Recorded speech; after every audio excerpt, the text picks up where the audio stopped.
चल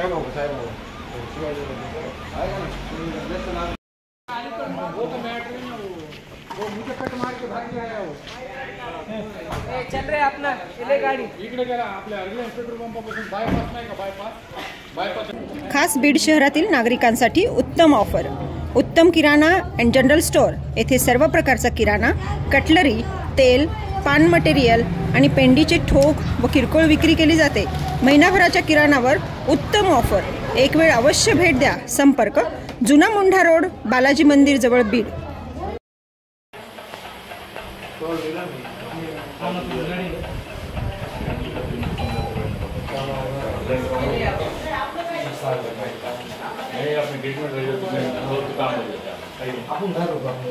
ये अपना बता दे ना, आप निकाल दूध में है ना सर, दो में नहीं है ना, तो ये हमारा जो लोकल लिगामेंट नीचे से ऊपर लिगामेंट तो पीछे बैठ गया। मैं उसको तभी बोला था हमारा लगता है पीएल का एसएल का पीएल नहीं पीछे बैठ गया लेफ्ट पूरा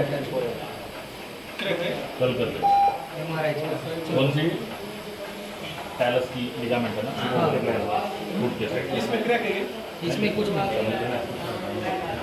तभी बोलो उसको एक्सरे में थोड़ा बोलते फ्रैक्चर नहीं है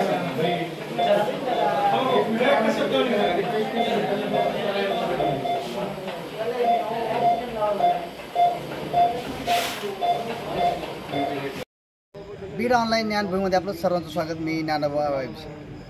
मध्यरात्रीचे 3 वाजलेत।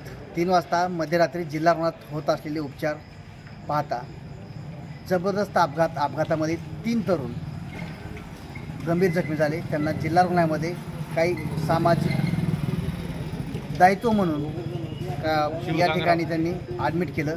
याच दरम्यान जिल्हा रुग्णालयातील डॉक्टर असतील, DMO नितीन राठोड, त्याचबरोबर त्यांचे सहकारी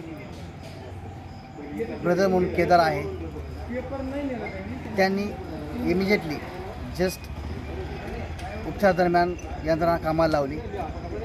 2 पेशंटची सिरियस तब्येत आहेच, मात्र अपघातही मोठा होता, त्यामुळं त्यांच्यावर तातडीने उपचार करणं गरजेचं होतं। याच दरम्यान बीड शहर पोलीस ठाण्याचे पोलीस कर्मचारीसुद्धा जिल्हा रुग्णालयात पोहोचले होते। आता जवळपास 4 वाजत आल्यात। 1 तास झालं या जिल्हा रुग्णालयाच्या अपघात विभागामध्ये कॉलवर येणारे डॉक्टर आहेत, डॉक्टर कोटळे सर आहेत भूलतज्ञ, त्यांनाच त्यांचे साथीदार असणारे डॉक्टर साफे सर आहेत, ते सुद्धा भूलतज्ञ आहेत, आणि सर्जन एक आहेत, त्याचबरोबर नितीन राठोड सर आहेत आणि त्यांचे सहकारी केदार, कॉलमॅन जगताप आहे। यांच्या सगळ्यांच्या सहकार्याने सध्या जिल्हा रुग्णालयामध्ये अपघात विभागामध्ये या तरुणावर उपचार सुरू आहेत। मात्र काही सामाजिक संघटनेचे या ठिकाणी काही कार्यकर्ते होते, त्यांनीसुद्धा त्या अपघात झालेल्या रुग्णांच्या नातेवाईकांना कॉल केले आणि ते सुद्धा आता नातेवाईक जिल्हा रुग्णालयामध्ये आलेले आहेत। त्यांच्यावर उपचार सुरू आहेत। त्यांची परिस्थिती सध्या नाजूक जरी असली तरी त्यांच्यावर सध्या उपचार केले जात आहेत। सध्याची परिस्थिती पाहिली गेली तर अपघात मोठ्या प्रमाणात होत आहेत।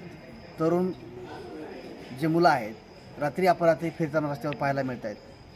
त्यांच्याकडं स्वतः कुटुंबियाकडं कुटुंब प्रमुख म्हणून त्यांचे आईवडील असतील, त्यांनी लक्ष देण्याची गरज आहे। कारण ही घटना अशी घडली आहे, ही जी 3 तरुण आहेत ते तुळजापूरहून गेवराईकडे जात होते मध्यरात्री 3च्या दरम्यान।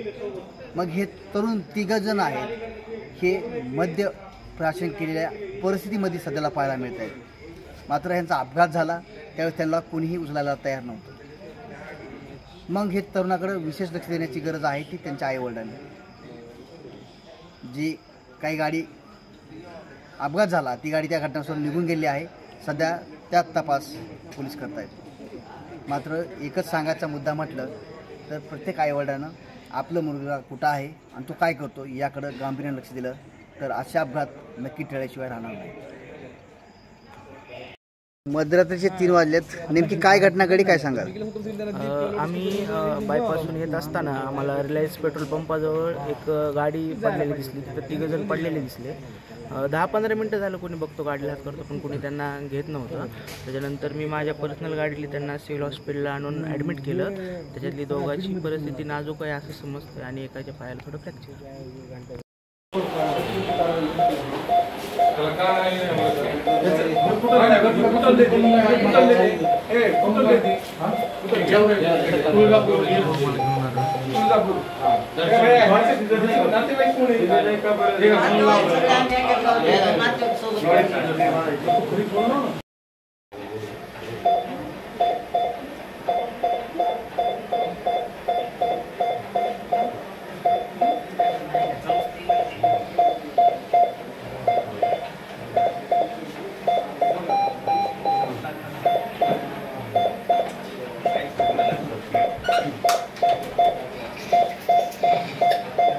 माग उठला.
जाहीर आवाहन अँटी करप्शन ब्युरो बीड तर्फे जनतेसाठी अतिशय महत्त्वपूर्ण आवाहन. बीड जिल्ह्यातील नागरिकांना आवाहन करण्यात येते की शासकीय कामाकरिता लाच मागणाऱ्या लोकसेवकांविरुद्ध तक्रार असल्यास लाचलुचपत प्रतिबंध विभाग बीड या कार्यालयाशी संपर्क साधावा. संपर्क शंकर शिंदे, पोलीस उपाधीक्षक बीड. संपर्क क्रमांक 93 55 100 100.